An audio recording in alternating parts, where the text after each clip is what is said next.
If you want to get in on the action, we want to hear from you. Email us at faderoutemail@gmail.com with your questions, comments, picks, segment suggestions, you name it. We want to hear from you.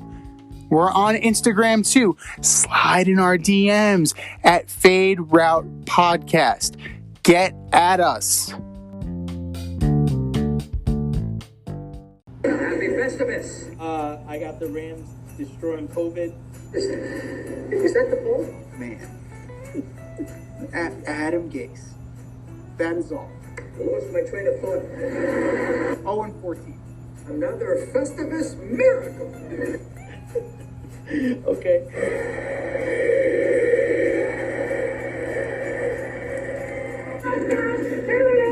Don't take the shot. Festivus.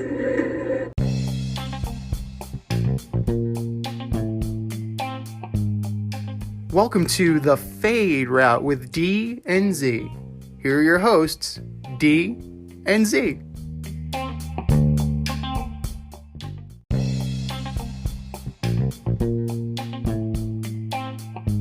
Welcome everybody to this week's episode of the Fade Route with D and Z. I am Z, and I hope that your pole is out of the crawl space, that you got the night off from H&H, that you haven't been in a schwitz for 6 hours, because it is time for Festivus. It is a real thing, boys and girls. There will be an airing of grievances. There will be, or there may have already been, feats of strength. But we're going to start with acts of stupidity. Dwayne Haskins, you are barely hanging on in the NFL. Your coach has given up on you. You're this close to getting cut at the end of the offseason. What the hell are you doing? Going to a Seattle strip club after a loss and just hanging out, maskless of all things. Well, the NFL just came down on him with a $40,000 fine.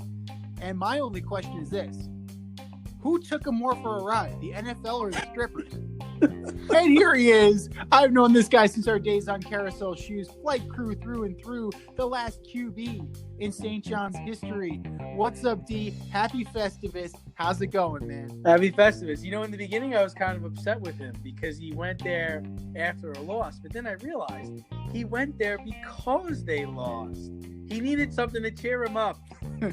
Titties. Did you say diddy or titty? Oh, titties. Put titties put a smile on everybody's face. My only hope is that he waited till he got back to DC and then went back down to where the training facility is in Richmond and visited Paper Moon. Shout out to Jays and Alexa. But we're not going to talk about that very long. Like I said, it is Festivus, so we're going to keep things light and airy. But we do have some problems, and we are going a holiday special. It is a holiday special, 100%. Wednesday night. Absolutely. We don't do this that often. We don't get on Wednesday very often, but we're testing it out. Could be something we do in the new year. Absolutely. Who knows? But we're making the effort for you guys. It's a long weekend, and we know that you're going to be starved for content about halfway through Christmas Day, and you are going to want to get away from your family if you are with your family. Especially if you lose in the feats of strength. You're going to want to, do something else in the meantime. 100%.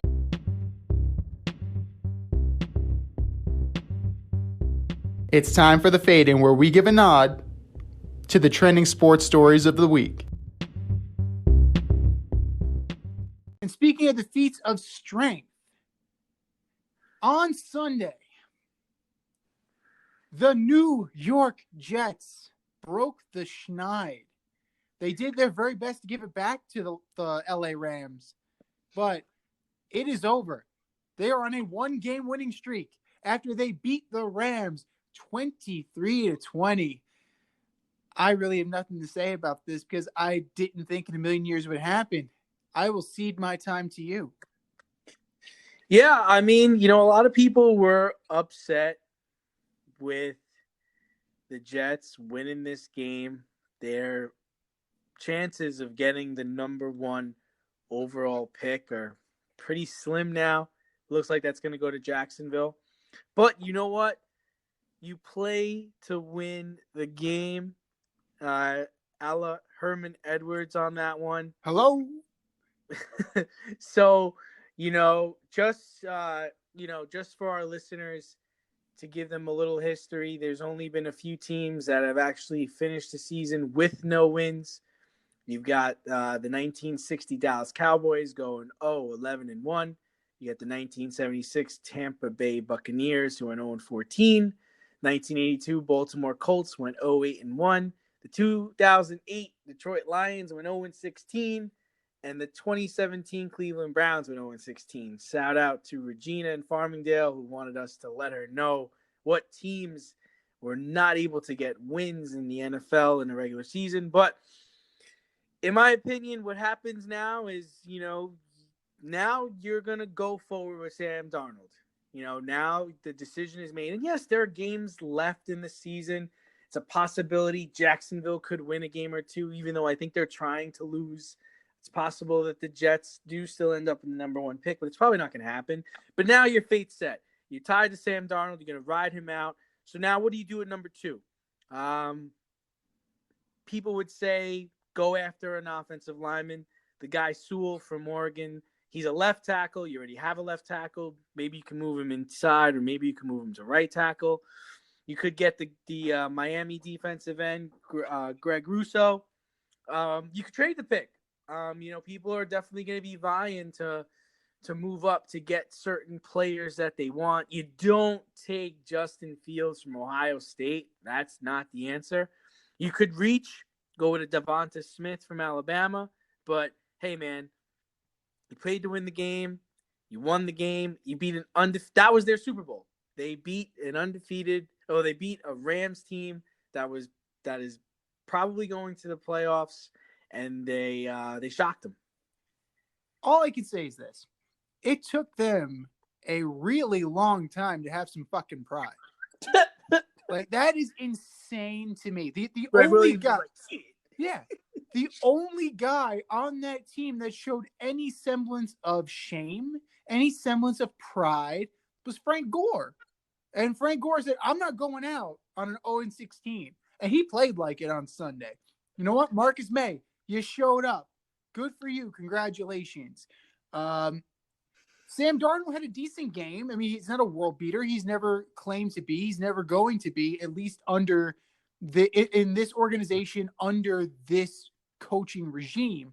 So it really is more about next year. And, fans are livid at it. It's calling it a bad win because you actually screwed yourself out of the number one overall pick. The season's not over yet. The Jacksonville Jaguars could still win a game. The Jets can still lose out. So it only applies to having an identical record that the Jacksonville Jaguars have the advantage because of a weaker strength of schedule. As far as what the Jets do, as soon as the season's over, burn some sage and shit can Adam Gase. I don't know which one you do first. You might want to smoke him out with the sage. But as far as what you do with the number 2 overall pick, I agree with you. You don't take Justin Fields. Build around Sam Darnold. You still don't know what the hell he is. I have no certainty of what Sam Darnold is as a quarterback, and I've been watching him for his entire career. So how about that? Invest in an offensive line besides Mekhi Becton. Invest in some legitimate wide receivers besides Perriman and Berrios, who scored a touchdown, like Braxton Berrios. Good for you, man. You were a freaking kick. I mean, the Jets wide receivers make really good kick return specialists because that's what they've been. They've been special teams players their entire career. Maybe you have something in Pirine as far as running back. I don't know. Frank Gore is pretty much gone. I mean, he said it as much. He's not going out on 0-16. Well, now you can rest easy, Frank. You can retire on a 1-15 probably. And yeah, I maybe you start building around Sam Darnold, and who knows, it may not be as slow of a trek back up as it was going back down. Just don't mess this up, right? It's like you have the number 2 pick. Don't mess this up. So, you're not going to get Trevor Lawrence, but you literally have the chance to get the best player at another position Right. available. Right. So, if you have to figure out if your scouting department can identify that player or trade the pick. Yeah. Trade the pick and get more picks because you're years away, right? You're not really close. No. You need wide receivers, you need running backs, you need offensive line, you need defensive line, you need corners, you need a line. Well, linebacker, you probably could go with Mobley still, but you're going to need secondary. You got rid of Adams. So you're really rebuilding the team, and you're not going to do that with the number 2 pick in this draft. So I think the best way to move forward, like I said, is to either get an offensive lineman or you can get a good defensive player. But again, probably trading out, especially this year. It's been so wonky. Trade out, get some more picks, and move forward. Another team that was surprised by a win on the other side was the Pittsburgh Steelers, who since starting off 11-0 have lost consecutive games. So Steelers are losing. They in a free-for-all? What say you? It certainly looks it. Ben Roethlisberger did not have his best game. That's saying something. He had 7 yards, I believe, 7 net yards in the first half. Juju looked terrible. Claypool looked terrible. Juju got blowed up. He got blowed up on a play. Blowed up. Dropping passes left and right, getting blown up. You're still way too pass heavy. You have lost a lot of guys on your defense. And Mike Tomlin knows it. He said it. We throw the ball too damn much. So you are the head coach.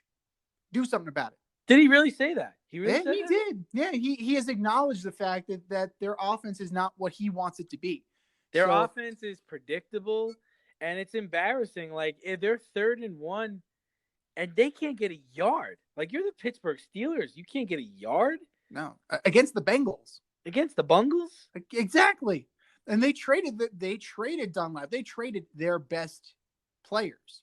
So, they're clearly in a free fall. And your defense, I mean, you made Ryan Finley look like friggin' Teddy Bridgewater. You made him look like Michael Vick on that touchdown run. 26-yard touchdown run. Just ran right through him. See ya. And then Gio Bernard. What did I tell you about Gio Bernard? Whenever he plays, he's good for like a touchdown. He had 2. Like, you're turning Gio Bernard into friggin' Walter Payton. So they are in a free fall right now, and they gotta plug these leaks.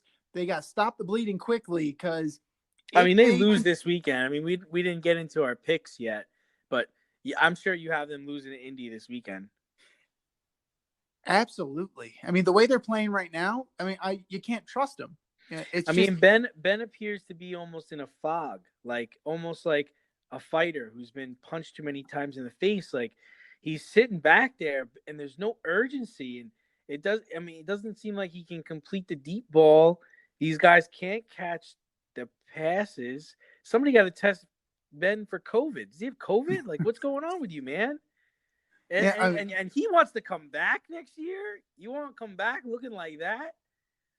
But you know what? I think we just give Pittsburgh too much of the benefit of the doubt, right? Because remember a couple of years ago, they had the 3 Bs, right? They had Ben, they had Brown, and they had Bell. And they weren't able to move forward. Like, that's a team that should have went to the Super Bowl. And if you remember, they got blowed out by the Jacksonville Jaguars in a playoff game. So I just think Pittsburgh is on the downfall. They'll be lucky, it seems like, if they can win one more game this year. So, that's a wrap for them. The bottom line is this. They are descending at the wrong time, and you have the Cleveland Browns of all organizations. The Cleveland friggin' Browns are on the upswing after they beat my Giants because Freddie Kitchens has never called a play in his life. And They are very Freddie. Oh, Freddie. Jesus Christ, Freddie. Maybe Pat Shermer wants you on his team. Maybe Pat Shermer wants you on his coaching staff. Fuck the both of you. Anyway, um, maybe just maybe the Browns are gonna pass the Steelers like two ships in the night, and it's the Browns that take this division behind Baker Mayfield, and especially that running game. I mean, it's possible. It's definitely going to be a fight all the way down until the last couple of weeks. And Baltimore is right in the mix. And Baltimore has a tiebreaker with Cleveland. So everyone's going to be competing, which we all knew Pittsburgh and Baltimore were going to be competing all the way down to the end of the season. But we didn't think the Browns were going to be in that shuffle. And they've got a rather easy game this weekend against the New York Jets. So they should definitely win that game and keep in the mix, as they're likely to lock for the playoffs. It's a matter of, can they get a home game, which would be incredible. And worlds are friggin' like dogs and cats are living together, and this is ridiculous. The Cleveland Browns are going to have a playoff. Yeah, mass hysteria. The Cleveland Browns are going to be division champs. So you can't say anything about the NFC East when the Cleveland Browns are a division champion. Well, one of the new division champions, which was crowned recently, was the Buffalo Bills. Looks like the AFC East is in for a shakeup. Patriots are out. Is this a temporary setback for the Patriots, or is this a reorganization of the AFC East? This year was a weird year from jump, when pretty much all of Belichick's defensive stalwarts decided they were going to opt out for COVID concerns. Right, that's right. You can't fault them for that. So you had Hightower, Chung, big time players. It wasn't just backups. Exactly. You had the backbone of that defense. I mean, the McCourty brothers can only do so much. So I'm willing to give the defense pass. The offense, it is just stagnant with Cam Newton, because Cam Newton, much like Ben, can't complete a pass down the field, but for totally different reasons. It's not so much that, in Ben's case, they're dropping passes. In Cam's case, he can't deliver the ball.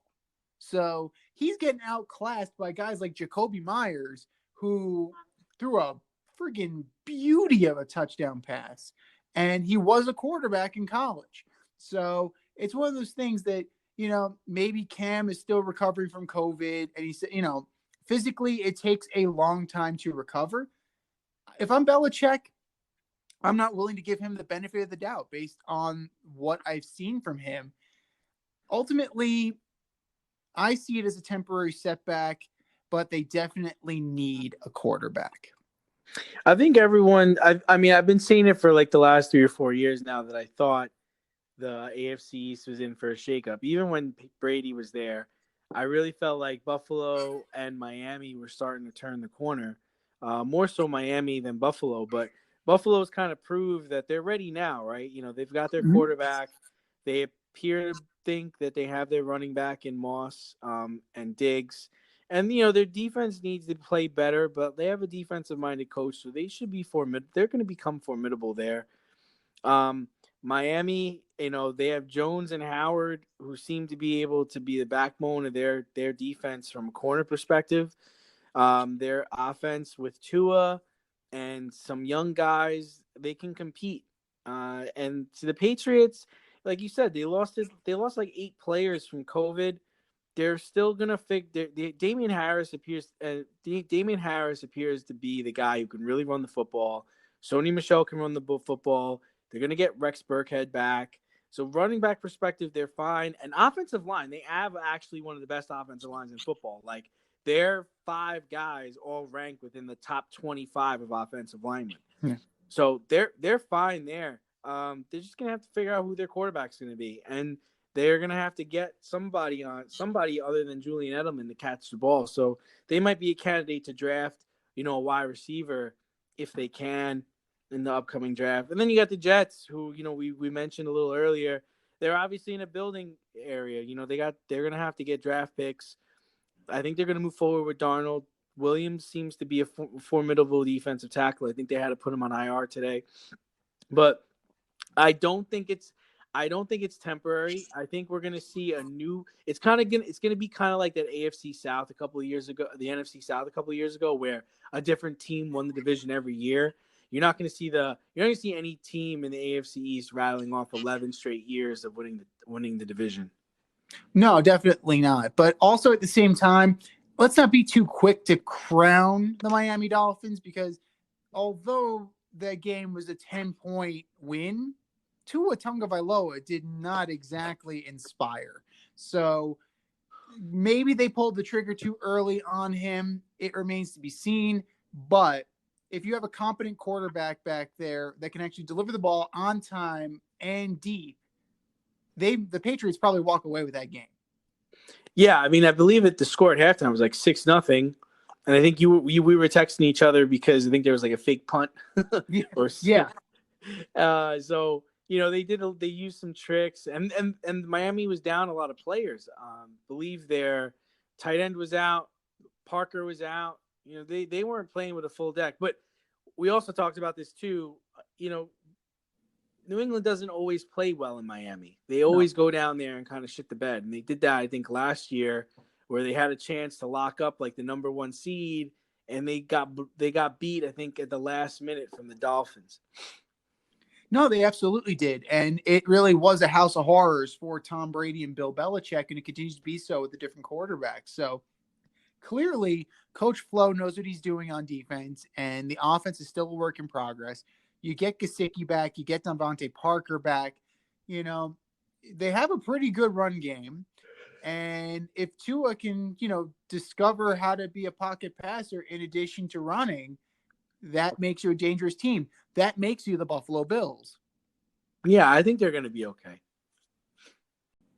Speaking of okay, we've gone through the first day of the NBA, and nothing major has happened. Outside of James Harden, there's a picture floating around of him and a club without a mask on. So that's going to diminish his trade value just a touch. But well, the Rockets had to shut down operations today because of COVID. So it begins. Yep. So the game that they were supposed to have, their opener, got canceled. And rightfully so. You can't really have Harden there, and you can't really have that kind of situation go about. But it's good because, this is why the NBA only released half of the schedule, because they don't know what the back half is going to look like as far as makeups or moving games around. That's a great point. Absolutely. And I don't know, if I'm a team that was looking into James Harden, now we know Miami's out. They pretty much said as much. So that leaves you with like Philly, the Nets, and maybe a few other teams kind of like around the periphery. This news comes out, it gives you pause about the kind of guy that you are bringing into your locker room. Yeah, it's almost like a Dwayne Haskins situation, right? Like he's not getting it. The pictures that are showing up online is like kind of like screw you to the league and screw you to the Rockets. And like you said, it's like, what team's going to really want to deal with this? Like what team really wants that? And you're going to have to pay this guy. Exactly. And there weren't even any titties. Yeah. So, and then if you're the Nets, after you just blew out the Warriors last night, do you really feel like you need James Harden on your team? I mean, I know it's just one game, but maybe a team like the Pacers could get interested, right? If you have the Pacers, it's like, hey, we'll take them. That'll definitely get us into the playoffs, and we can't. We got some big guys. We'll probably just be like the Indiana Rockets if we pick him up, right? But if you're a veteran guy like PJ Tucker, you're like, dude, what are you doing? Like, come on, I'm trying to win here. Like, and then the new coach, I feel bad for the new coach. I'm not surprised if he just doesn't try to get his old job back. Like, this is a waste of time. Like, what am I doing here? I signed thinking I was gonna have the best player. My best players in the club. The two guys the one guy we signed and the one guy we traded for just got COVID. So Well, we haven't even played a game yet, and I already feel like we're 0-1. Exactly. So, I mean, prepare yourselves for upheaval in the NBA, boys and girls, because the bubbles are gone for now. Everybody is in their home arenas, and things are going to be kind of up in the air, considering the fact that half the schedule's already been released, and I'm sure there's going to be some fluidity in that. But as far as teams go, as far as predictions go, like we kind of know who is good and who is bad. The NBA is one of those leagues where you don't really get the bubble up. You know, you really don't get the worst to first. Because they make it impossible. Yeah. They make it impossible. It's an 82-game season, and then the playoffs are so damn long that only the best team is going to survive. No team is going to go into a 7-game series no 8 seed is going to go into a 7-game series with the Lakers and beat the Lakers. No. You might be able to win a 5-game series against the Lakers. You're not winning a 7-game series against the Lakers. No, absolutely not. And if you look at the flip side in the East, the 6th seed could end up being with a below 500 record. That's how pathetic the Eastern Conference Everybody is. gets in. That's why the basketball playoffs is so lousy, because you just let everybody in. Like, I don't even start watching the basketball playoffs until they get to like the quarterfinals, because the first couple of rounds is like these teams don't even belong here. This is terrible basketball. And the worst part is like, if you're a really good team, you got to waste your energy and you got to waste your time to beat these terrible teams and put more mileage on your guys until finally, you get to the finals. And by that time, look at what happened to Chris Paul a couple of years ago. His hamstring went. They were on the verge of maybe making the finals, and the teams are exhausted. It's a poor model. It's a very poor model. And I don't really see how adding to the roster for a 15-man roster, it really doesn't matter, especially in the playoffs when you shrink your rotations to 8 or 9 guys anyway. Some teams don't. Some teams even shrink it farther than that. You're just gonna, you're gonna burn your guys out on, like you said, mediocre competition. So, like, if I'm the Washington Wizards, for example, I kind of see them in and around the 5 seed. If I see them like they're in the 4-5 game, like, am I really gonna, is that gonna be wasted? Is that effort gonna be wasted on things? Or if I'm a 3-6, right? If I'm, say, like the Charlotte Hornets, and somehow I end up in the 6th seed because the bottom of the conference is so terrible that I somehow make it to the 6th, what am I gonna do against the 3 seed? Like, it really is a jumble. And not only that, but like even like this year, like it just doesn't matter, right? No. Like, if you're a middle of the road team, it doesn't matter, because once the playoffs start, it's not like there are fans in the stands. So home field advantage is out the window, right? We're just basically 2 teams playing each other. It's almost like we're playing each other on a neutral floor, especially if they go bubble up again.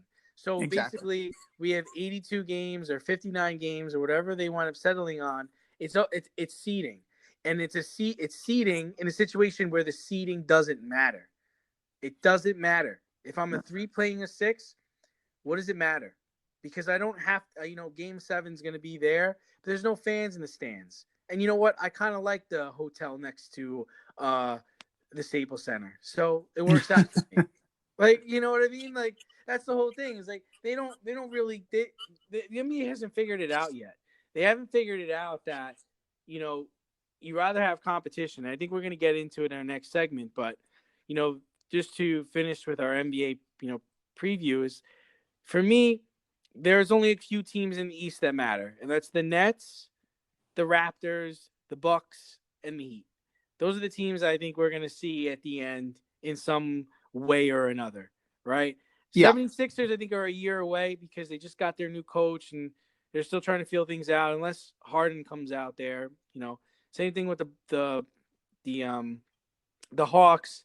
I think they're going to be good, but I think they're really a year away from competing. And then in the West, it's no one's going to beat the Lakers, so it's the Lakers. You could throw the Clippers in there or Portland, the Nuggets, and I think the Suns will be a newcomer. They'll be an up and rising team that'll compete at a high level. But if you really and I guess this kind of goes into our next segment. One of the things Adam Silver was talking about is expansion. God knows why, because I guess for money. But I'm guessing if they were going to expand the places you want to go, I'm sure Adam Silver wants to go to Vegas, but the one that makes the most sense is Seattle, Washington. 100%. And it's a weird situation right now because the NBA has taken out a line of credit against itself in order to facilitate what's going on. So in order to give additional, cash fluidity. So in the future, he's looking at the billions of dollars for these entry fees, for these organizational fees. And I could see where that would be tantalizing. But let's think about what expansion does. Expansion dilutes your product. It's not like the Vegas Golden Knights in hockey. The rules were set up specifically for them to have a good team immediately. They weren't, no one expected Stanley Cup finals good, but they were geared to have a good team. So if Adam Silver is going to make these rules similar to those NHL rules, sure, you actually can have an expansion team, get out of the blocks immediately and be successful. But let's think about this. What exactly are you putting these teams into? If it's the Seattle Supersonics again, you're going to put them into a West where they have no shot of winning because you have the Lakers or you have the Clippers or you have the Suns because of a few years of seasoning with Ayton, like they will be better. So what exactly are you welcoming them to? And if you expand to 31, you have to expand to 32 just for competitive balance and for balance in the league. So that puts you where? St. Louis? Cincinnati? Like somewhere on the East Coast that doesn't have a basketball team already. And what are they walking into? They could be mediocre right away because they can, in their inaugural season, could somehow end up being as high as the 5 seed because the Eastern Conference in the NBA just is terrible. So as far as expansion goes, I get why you want to do it. It's money, it's finances, but you're just going to further dilute your product and it's not going to make for good basketball. And I can argue the other side of it, right? So my whole thing is, I guess I'm arguing the same point you are, where I'm against expansion. I'm actually for contraction because I believe that if you took out 4 or 5 teams, you would have more super teams. And I think the NBA and the NBA fans like super teams. They liked when Ray Allen, Paul Pierce, and Kevin Garnett were playing in Boston. I can tell you that I loved when LeBron James, Dwayne Wade, and Chris Bosh were playing in Miami. Everyone's liking LeBron and AD on the Lakers. So let's say you got rid of 5 teams. Let's say you get rid of the Hornets, the Grizzlies, the Timberwolves, the Pelicans, and either Portland or Sacramento. Now, and then you take those players and you just disperse them into the league. Or better yet, maybe you take the best players on those teams and create an expansion market in Vegas. Or maybe you create 2 teams, one on the East Coast and one on the West Coast. But you do it with those players. Like, can you picture like a Damian Lillard playing for Pop down in San Antonio? Or how about Ja Morant going to play for the Miami Heat? I mean, that's amazing. That would be such a bigger seller. That would create such more You want to create more competition. And like you said, by expansion, you're not creating more competition. You're creating less balance in the league than it's ever seen before. Like, are we ever going to see the Orlando Magic like really come back to a championship form again? What do they do it once a decade? But if there was more talent in the pool, if they had better players coming off their bench, or if they had better players that they can plug into a starting role, it creates more competition in the league. Nobody plays defense anyway.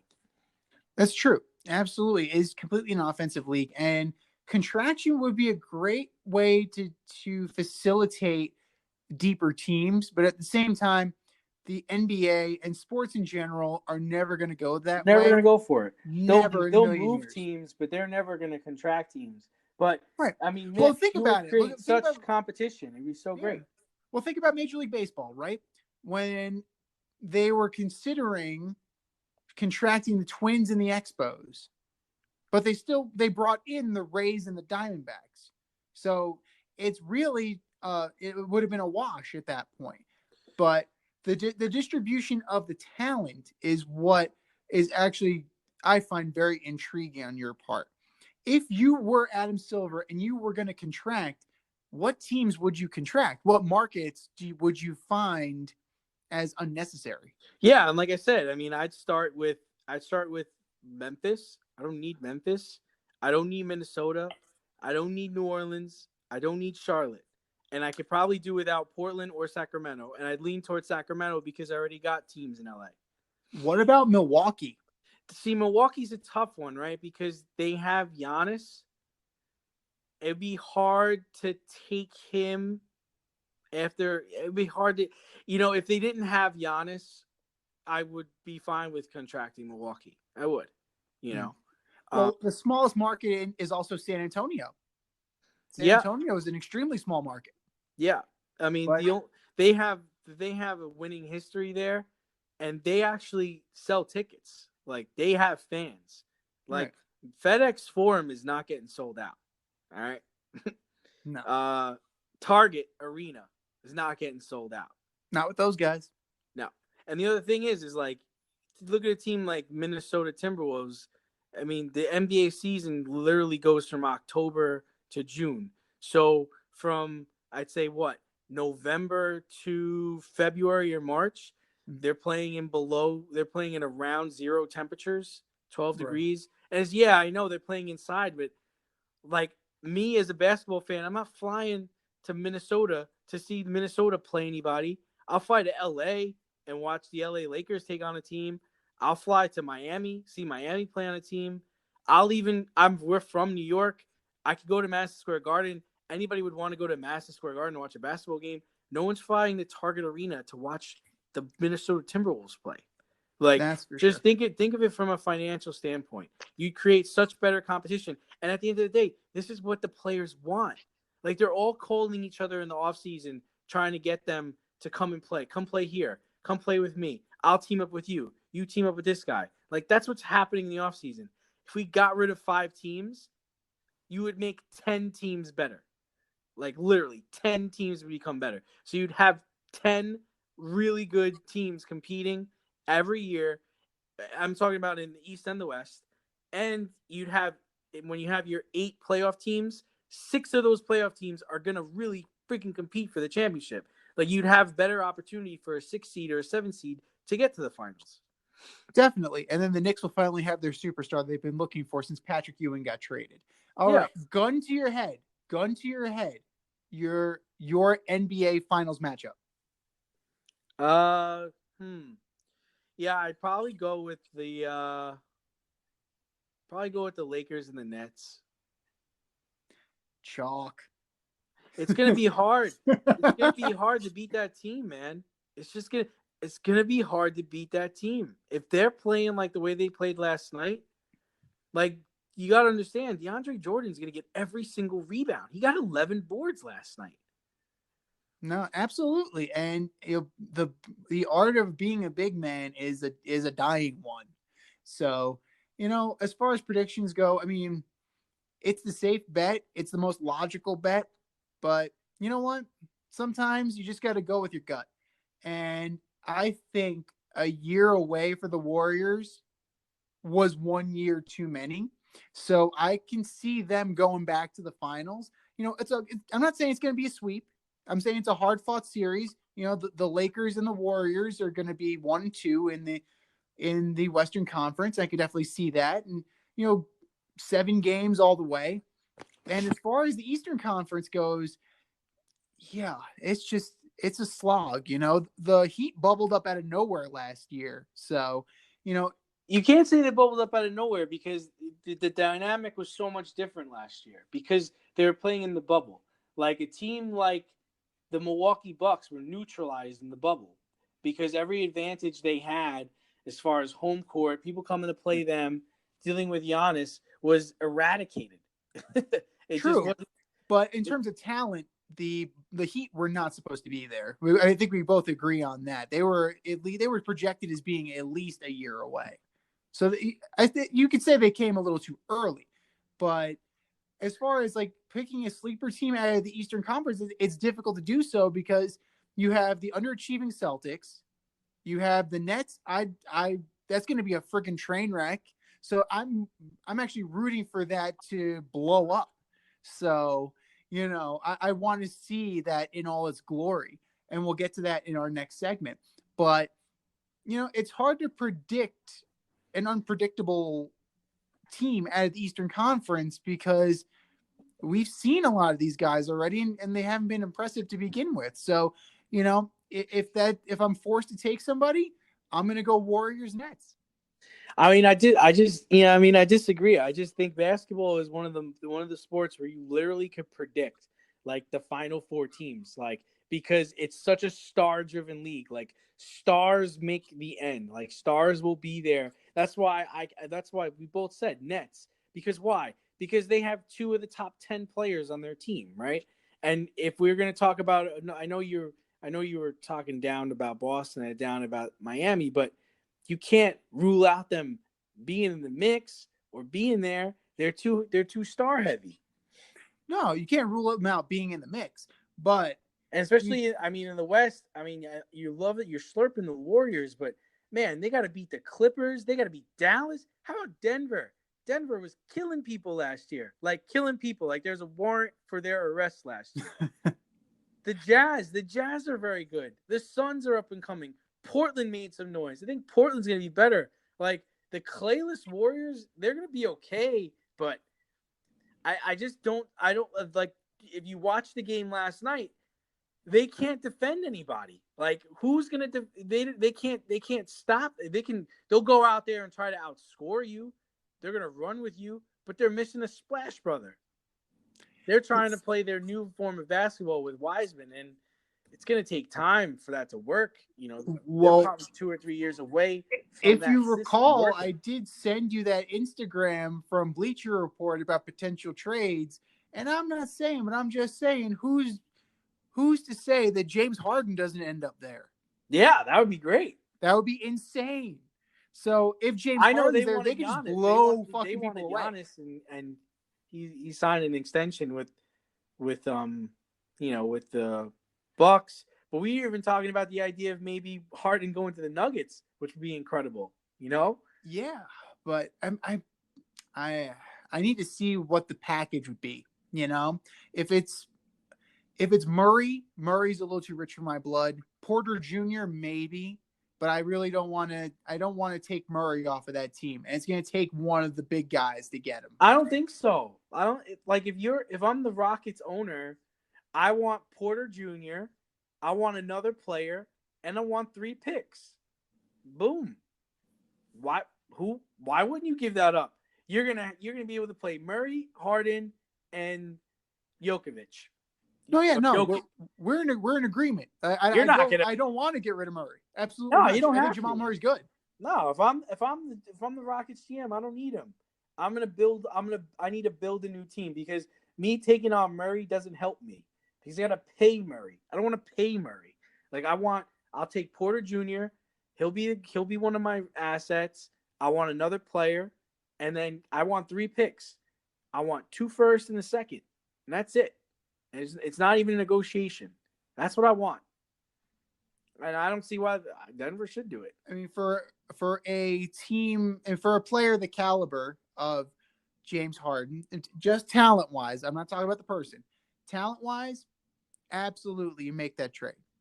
Yeah. But And the other thing is like Dallas. Like Dallas, if Porzingis comes back and he's healthy, like well, this is going to be an interesting year. Can Luka Doncic carry a team he's on gonna win his the back? MVP. He's gonna win the MVP this year. Oh, that's interesting. He's that good. And Chris Paul is gonna make Devin Booker that much better. Devin Booker is gonna be an MVP candidate. Like, this kid's not going to have to, bring up the basketball every single time. He's actually going to be able to be a shooting guard, which is what he is. Right. Well, that's the fault of Ryan McDonough and the former Phoenix Suns organization. They put him out of position. Well, they did what they had to do. But they have the makings of a good team. They really do. They have the pieces. They have a good coach. But now that they have Chris Paul, definitely the pieces fit better. And Andre Ayton's got to make a big leap this year. It's time, boy. It's time, big boy. Absolutely. And that's why we play the games. Because anybody on paper, like, if you look at the rosters, if you just look at names, it could be easy to pick. But that's why you play the games. Injuries happen. Contract disputes happen. COVID happens. Strip clubs happen. Titties. So, titties always happen. Titties always happen. They put a smile on your face.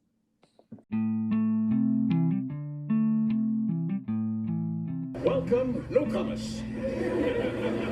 The tradition of Festivus begins with the airing of grievances. I got a lot of problems with you people. Now, you're going to hear about it. All right, boys and girls. It is the segment that you have been waiting for. We got a lot of problems with you people, and now you're going to hear about it. You want to go first, or should I go first? No, you've been itching. I know. I know. You've been I've been chomping at the bit all year. Even before we started this podcast, I've been chomping at the bit to talk about some of these things. Number one, Kyrie Irving. You got Kenny Atkinson fired from the sidelines because you weren't even playing because you got hurt and you opted for surgery. And then you undercut your coach before he even holds a practice. Oh, everybody's going to get a chance. Maybe I'll be a coach this week. Maybe KD will get a chance to coach. How about you let Steve Nash coach since, they hired him to be the head coach? Yoenis Cespedes. I vouched for you after you got to the Mets. He was the godfather of your kid. Yeah, exactly. Yeah, he's the godfather of Raheem. He's Raheem's godfather. I was all for the Mets re-signing you. And then this year, when you find out that, it's an incentive-laden contract and they're going to try and save money, shocker, the Mets and the Wilpons are going to try and save money. You decide to opt out the contract instead of putting your big boy pants on and earning your keep. Marcus Stroman. You're a big mouth anyway, but to opt out of the season, not early on, but after you accrue your status so you can become a free agent and to accept the qualifying offer from the Mets. So that's as much of the Mets as it is Stroman. You better friggin' win the Cy Young this year, son, because you do not have an ally in me. Aroldis Chapman. You want to act like a fucking tough guy, chucking 105-mile-an-hour fastball at somebody's head, and then you want to stare people down like you're some kind of friggin' tough guy. No, you're not. You're a chump. And the Rays proved it like the Astros proved it the year before. I root against you. I'm not a Yankee hater. I just don't like you. I loathe you. I can't stand you. The Cincinnati Bengals. Congratulations, you got a franchise quarterback. What did you do to protect him? Nothing. He now had to have reconstructive surgery on his leg because you did not protect your asset. Morons. Exactly. Bruce Arians and Byron Leftwich. You get Tom Brady. You get a gift in TB12, right? And what do? You decide that we're going to make him fit our system.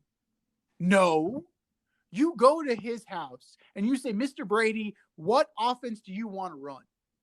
How good would this team be if they capitulated just a little bit and decided, hey, maybe we should run the New England offense that he's been running since 2001? He's been pretty successful at it. I'm just saying. And the last one, since we are in holiday theme, it's not particularly sports, but Elf on a Shelf. Grow up. Moving on. I cede the floor to you. All right, so my first grievance is with the college football playoff system. As you all know, Alabama, Clemson, OSU, and Notre Dame. Yeah, that's right. I said Notre Dame came in at number 4. I loved Notre Dame growing up as a kid, but I'm tired of seeing their ass getting kicked by Alabama and Clemson. Do I recall in 2013, Alabama played Notre Dame and it was 28-0 at halftime and they wound up losing 42-14? Oh, and then last week, that's right, I just want to repeat myself. Last week, they played Clemson and it was 24-3 at halftime and then it's 34-10 as a final score. Meanwhile, teams like Cincinnati, who's 9-0, and Coastal Carolina, who's 11-0, don't even sniff the playoff. Come on, man. And OSU, Ohio State University only plays 6 games. Man, Coastal Carolina played 6 games just in conference. They played 5 other teams on their schedule, for God's sake. How about them Chanticleers? I don't even know what a Chanticleer is. I had to go It's a look shady that up. bird. I thought it was a chandelier. I'm like, are you just saying it wrong? Justin Turner. Man, wear a mask. Wear a mask, man. You see what we're going through out here? You putting everybody in danger just because you won the championship? Come on. Rob Manfred trying to ruin the best sport in the world. Buckle up. I hope you packed the lunch. Listen, Rob. Baseball is like a shark. It doesn't to other sports. It doesn't need to evolve. It was perfect when it was created. So take your universal DH, your 7th inning doubleheaders, you're starting a man on second in extra innings, trying to remove the shift, removing specialists from the game, and take that somewhere else. Oh, yeah, expanding the playoffs. We don't need to expand the playoffs. If you're good enough in baseball, you make the damn playoffs. And playing games, keep it. We don't want any of that stuff. Man, Rob Manfred, man. Dwayne Haskins, we talked about this already. Strip club with no mask. Notice how I said with no mask after a loss while you're a captain and you're trying to get your job back and you're trying to get your team to the playoffs. Like, what are you thinking, dude? What are you thinking? Come on. That's the problem with titties, man. You stop thinking. Titties. NFL MVP voting, guys. If I see Aaron Rodgers or Pat Mahomes on this MVP voting one more time, I'm gonna lose my shit. It's clear. It's Dalvin Cook or Derrick Henry. That's it. That's the list. No quarterbacks, no defensive linemen, no wide receivers. That's the list. Everybody get with it. The guy's about to go for 2,000 yards this year. He's carrying his team on his back. Come on, man. Cleveland Browns defense.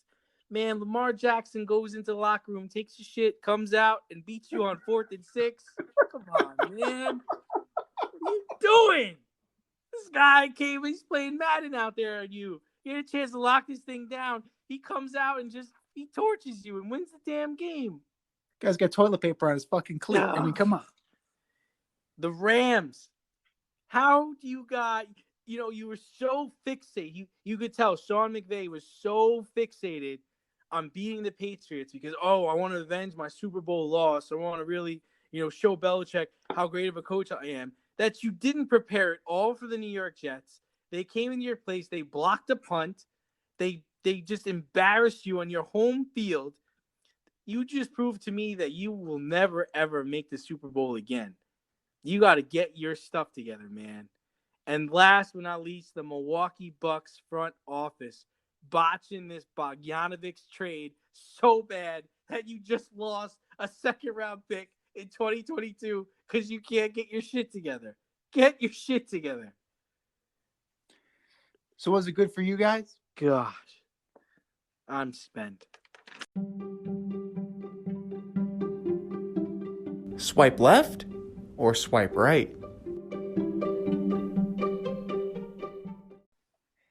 You know the drill, boys and girls. If we like it, we're going to swipe left. No, that's not true. If we don't like it, we're going to swipe left. And if we like it, we're going to swipe right. Just testing you. You got to be quick. You got to pay attention. This topic is Christmas movies. We're going to swipe left if we don't like them, swipe right if we do. All-time classics. We're starting out with It's a Wonderful Life. Are you swiping left or swiping right? I'm swiping left in A Wonderful Life. Not my jam.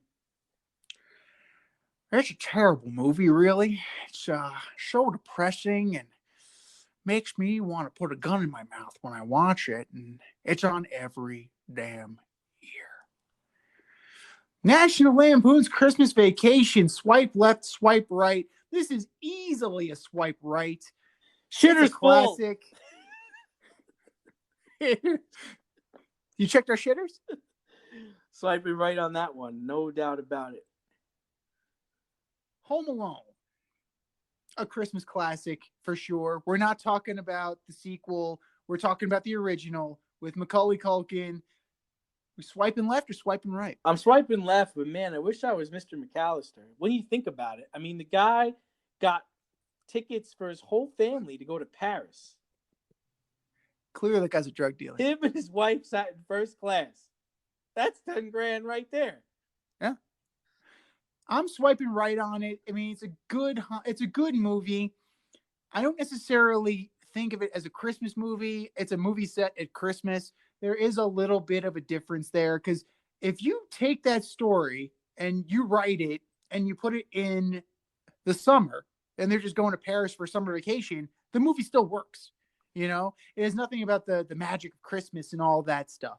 So for me, it's a movie at Christmas, not a Christmas movie, but it's still a damn good movie. Just another side note, even if it takes place in the summer or even if it takes place in the Christmas season, the McAllisters are definitely getting a visit from Child Services. Oh, 100%. And to do it again? Oh, come on, man. The Muppet Christmas Carol. Swipe left or swipe right? Oh, big swipe right for me, man. That's Christmas right there. I mean, I haven't really seen a lot of it, but what I saw, I liked, and it's the Muppets. You got to swipe right on that. Elf.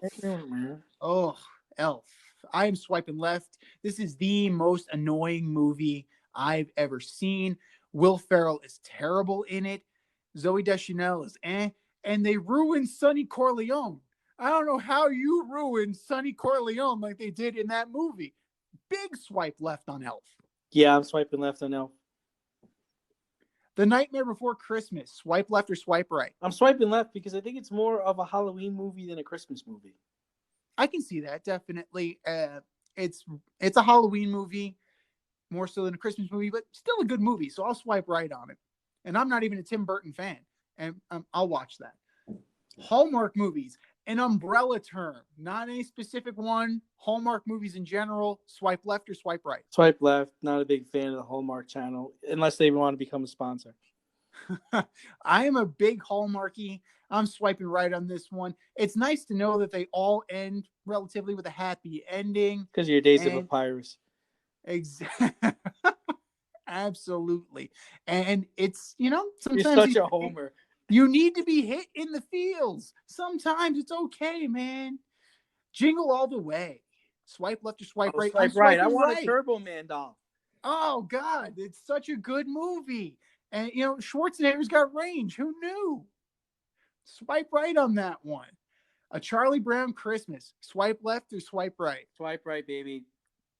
I'm swiping left. I watched it last week for the first time ever, and I got to say, those kids were real pieces of shit to Charlie Brown. Like, I can understand why you'd be upset at them. Man, fuck you.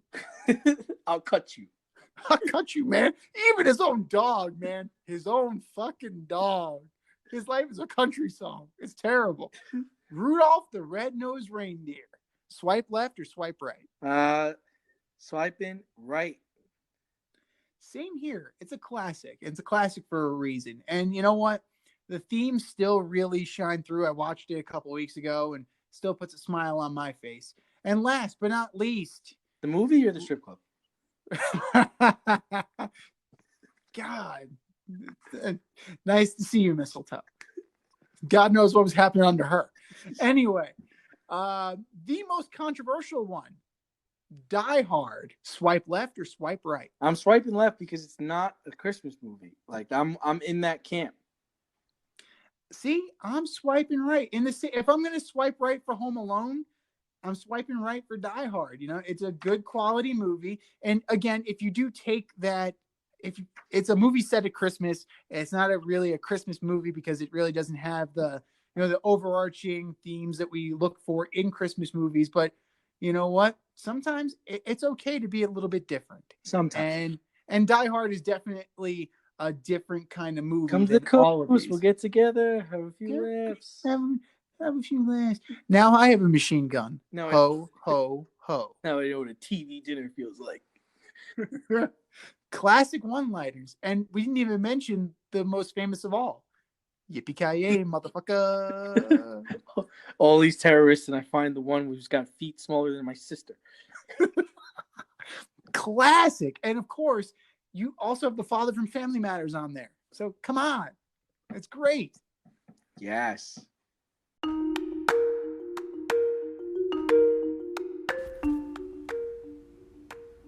Time to see what's cooking this weekend, sponsored by As You Eat It, only on YouTube. That's A-Z, You Eat It. Check it out today. All right, brother. How did you do last week in your picks? I went 9-5. I did pretty good. I won 10 last week. I was surprised a little bit. A few of the safe bets I thought were the ones that let me down. So, I'm lighted up this week, though. I'm ready. Let's do it. Let's do it. And we're going to start on I got Tampa Bay over Detroit. That's an easy one for me. Tampa Bay. Yeah. I mean, this one you got to look out for because it may get moved. A lot of the Lions coaches are in the COVID contract tracing protocol. So if it happens, I'm taking the Bucs. Christmas Day, it's not just for the NBA this year. The Vikings and the Saints. Who you taking? Oh, that's easy for me. I'm taking the Saints. It was not a good performance by Drew Brees the other day. He figures rust. He got it out of his system. I'm going to take the Saints as well. All right, we got Arizona. I got Arizona over the San Francisco 49ers. DJ Beathard is back at under center for San Francisco. We'll see for how long because Josh Rosen is breathing down his neck. And it's a revenge game for Mr. Rosen. So, yeah, no, I can't do it. It's the Cardinals. I'm going to take the Dolphins to beat Vegas, and I think Mariota is starting at quarterback there. Vegas is in a tailspin right now. I don't know if they can get out of it. Miami, they didn't look great against the Patriots, but a win is a win is a win, and they are going to beat Vegas. We alluded to this earlier, but I'm taking the Colts over Pittsburgh. You can't take the Steelers right now. You can't trust them. No. You absolutely can't trust them. No way. I'm taking Kansas City to beat Hotlanta. As well, I'm taking the Chiefs. The Falcons, you got to stop blowing leads. You just got to. Eventually, you got to stop blowing leads. Stop blowing, period. Well, they don't have that kind of time. Okay, I'm taking the Chicago Bears over the Jacksonville Jaguars just because the Jacksonville Jaguars are trying to lose.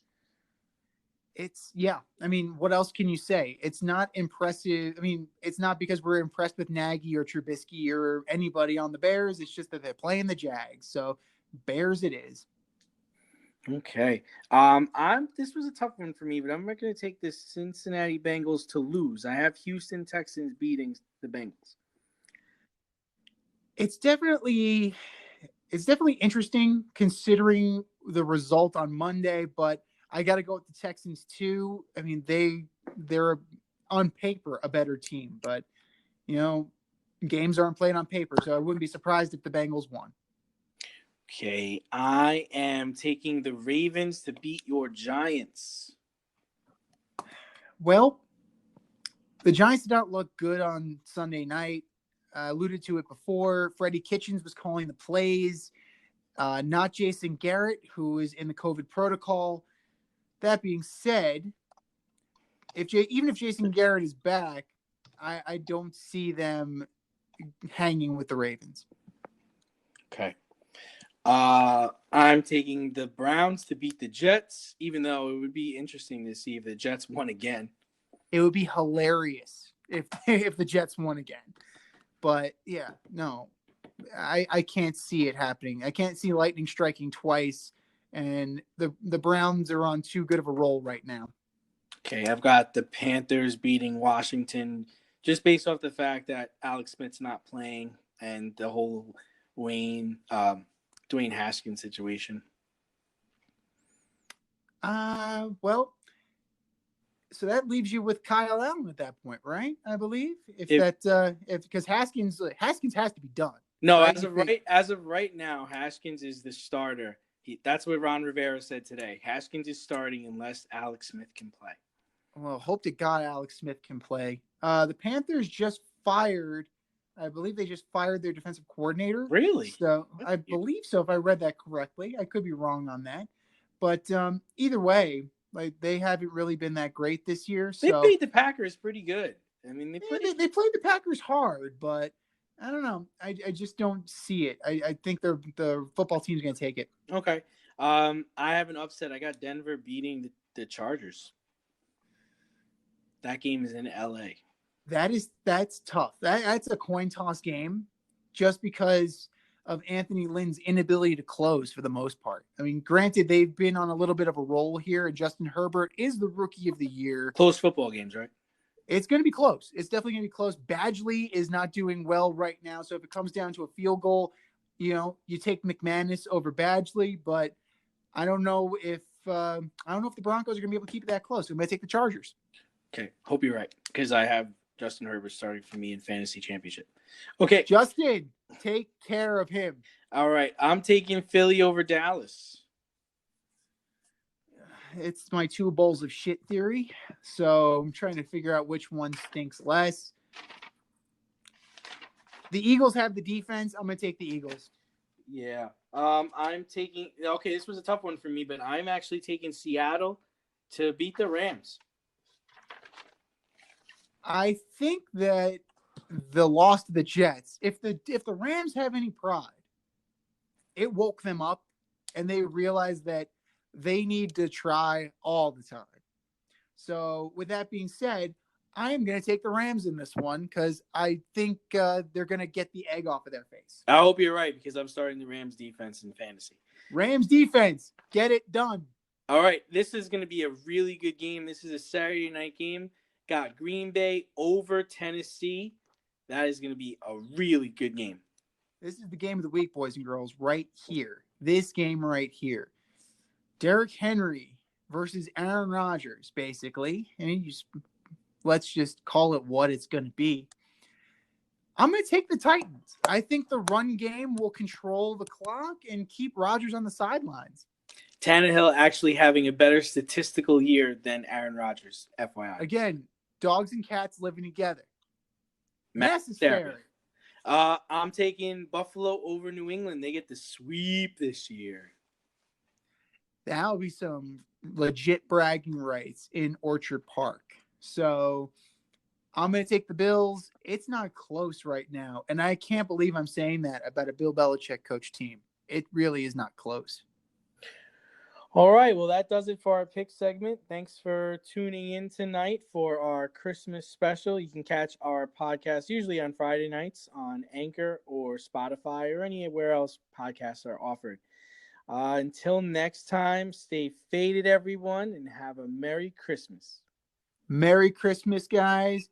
Thanks for listening to this episode of our podcast. If you like what you heard and want to hear more, be sure to like and subscribe on your favorite podcast platform. Rate us 5 stars, leave us a review, turn on subscription notifications, and tell your friends. Spread the word, spread it wide.